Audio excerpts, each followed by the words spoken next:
guys, so today I'm going to show you a really fun looking card trick, and this is what it looks like. So before we begin, we can have the spectator shuffle up the cards as much as they wish, and you guys can see like it's a genuinely shuffled mixed up deck of cards here, okay? So before we actually begin, I'm going to instruct the spectator to select a card in a very specific way, but it's a very simple process, so don't worry about it. It involves this. I'm going to tell the spectator to think of any small number, could be anything. Let's say they think of 5. I'm going to tell them to deal that many cards onto the table. 1, 2, 3, 4, 5. And then whatever the last card dealt is, they're going to look at this card and secretly memorize it as their selection, okay? They'll place it back here, and then once they've memorized the card, pick up the pile that they dealt and just shove it somewhere in the middle of the deck so that neither you or I know where your card ends up, okay? So I'll actually turn around because I don't want to see anything, but I would hand the deck over to the spectator and tell them to do this silently to themselves. Don't tell me what number you're thinking of, don't tell me what the card is, or anything like that. So since I don't have a spectator, I am just going to be doing this myself, but let's say the spectator is thinking of the number 8, for example. 1, 2, 3, 4, 5, 6, 7, 8. They're going to look at this card, and I promise my head is turned right now, so I can't see what this card is, but I do hope that you can see it. So they'll memorize that card the best they can, and then once they've memorized it, they're going to take the pile and just kind of shove it somewhere in the middle of the deck, okay? And keep in mind, I'm still turned around at this point.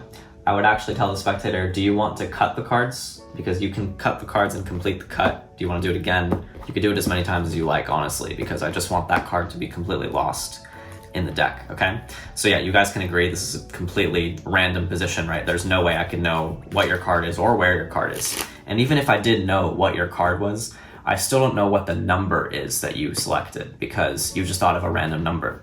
And I might have to know what your number is in order to control your card or something like that. I don't know what's going on in your head, but just to prove it to you right now that those cuts were legitimate, what was the number that you chose? So the number was 8, right? Let's check if your card is still in the 8th position. And if it isn't, then that proves that it's a shuffled deck. So 1, 2, 3, 4, 5, 6, 7, 8. So the 8th card, King of Hearts, was that your card? They'll tell me no. Okay, so that proves that. I know what you might be thinking. It might be 8 from the bottom. So 1, 2, 3, 4, 5, 6, 7, 8. The Ace of Clubs, was that your card? And they'll tell me no. Okay, so you guys can see like this is a genuine shuffled deck and there's no way I could have controlled your card, right? Because your card was no longer at your number.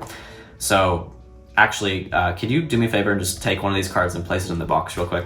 Because what I'm going to try and do here is I'm actually going to be switching out the random card for your selection, okay? And I am going to give myself a time limit to do this, and I'll use your secret number.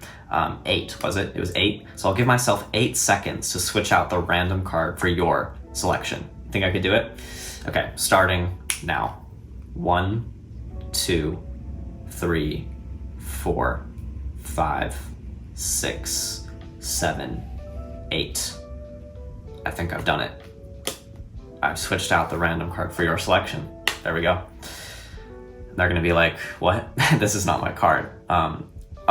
See, I think there might have been a little bit of a miscommunication because you might have thought I was thinking of this random card. No. See, I was actually talking about the card that we left in the box. That was the card I switched out. You can take a look and find that your card, the Ace of Spades, is now inside of the box somehow. So yeah, that is the trick. I really do hope that you guys enjoyed this one, and if you did, be sure to stick around for the tutorial.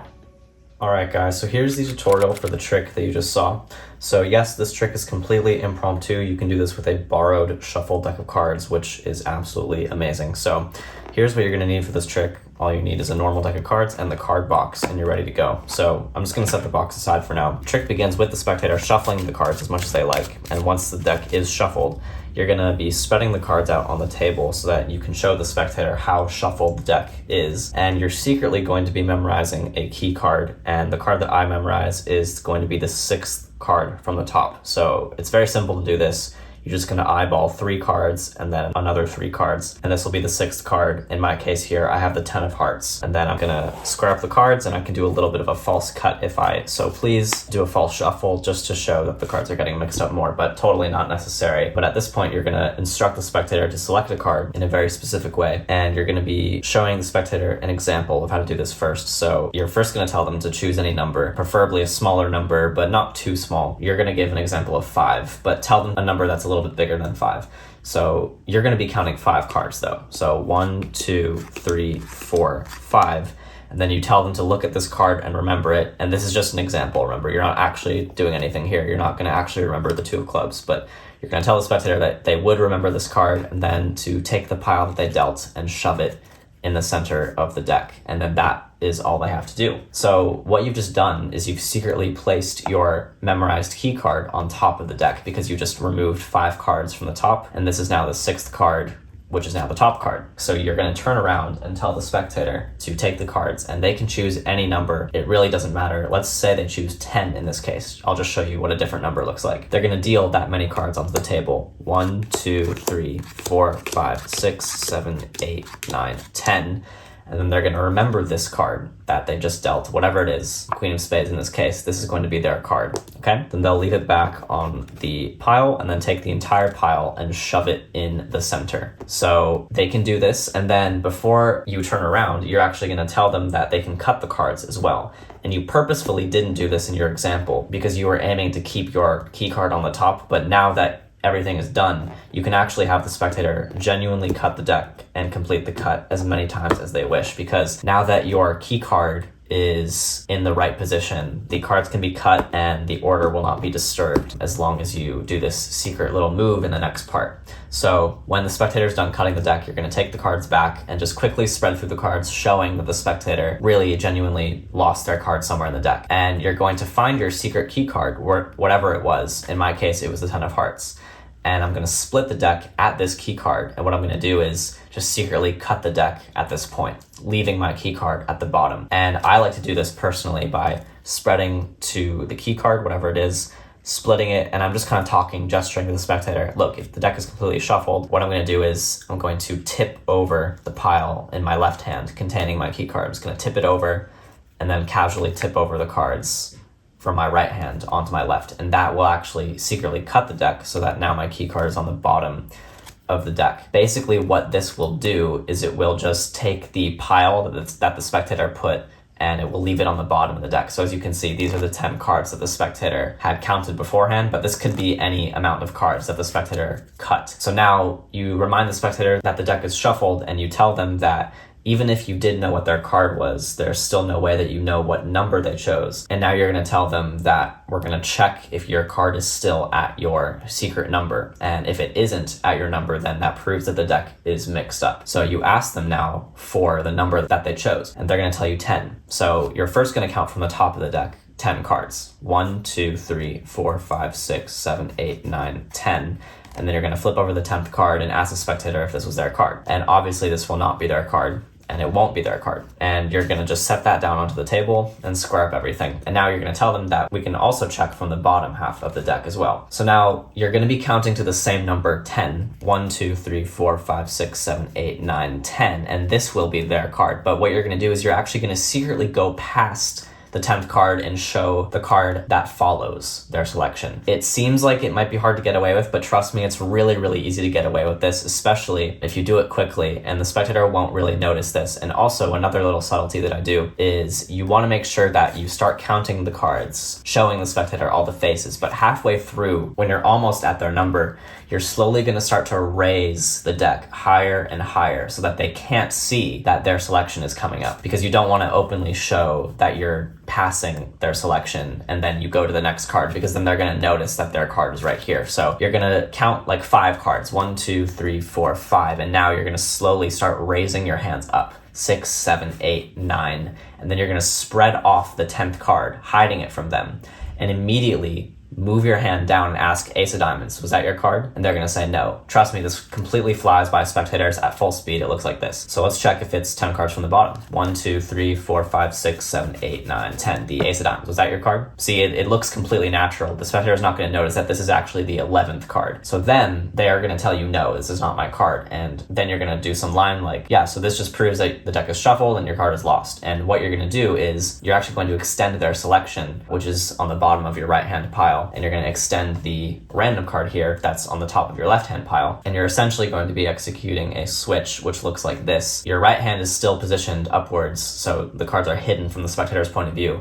You're going to do the same thing with your left hand. You're going to raise up that ace of diamonds, and then you're going to square it up with this selection. And then you're going to essentially switch them. So you're going to essentially just switch the positions of them so that the queen of spades ends up in your hand. And then you're going to move your left hand down and place that down onto the table. So it looks like at full speed that you've taken the ace of diamonds here and placed it on the table, but in reality you've switched the card and placed their selection on the table. But they're not going to notice this if you are using misdirection and you're also talking at the same time. And then what you're going to do is square up the cards, and this is very important. Just give the cards a cut. Just give them a simple cut and then spread out the cards, because if they were paying attention to where that ace of diamonds was, if you didn't cut the cards, the ace of diamonds would still be around this point in the deck. But the fact that you just cut the cards means that if they were looking over here, now that ace of diamonds is gone, even though it is still in the deck, it just makes it a little bit harder for them to locate it if they were trying to pay attention to that, which they shouldn't be in the first place. But at this point, you're going to tell the spectator that we're just going to take one of these cards and put it in the box. So you ask the spectator very casually,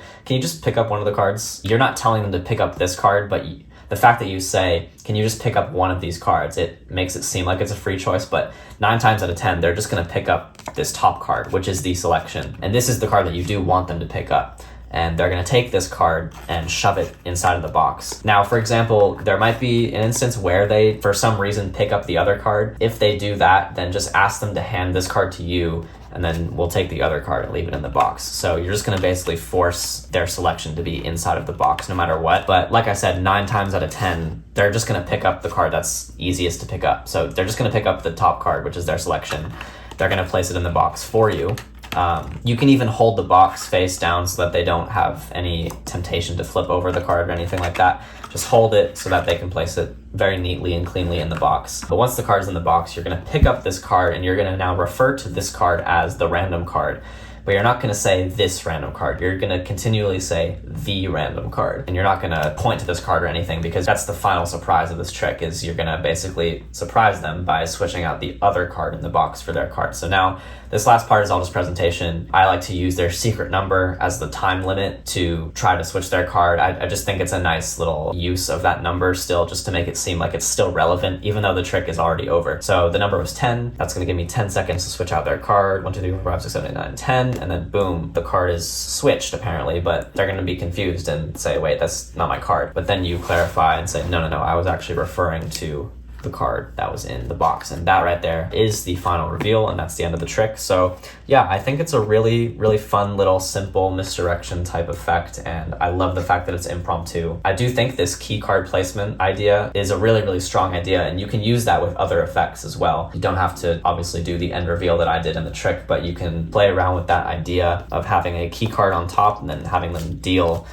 any amount of cards on the table, and then their card will be that many cards away from your key card. If they shove that in the middle and cut the deck as many times as they like, the pile will always remain intact. So yeah, I think that's a really strong idea, so feel free to play around with that. But yeah, anyways, I really hope you guys enjoyed this trick. Don't forget to like, comment, subscribe. But yeah, see you guys for the next one.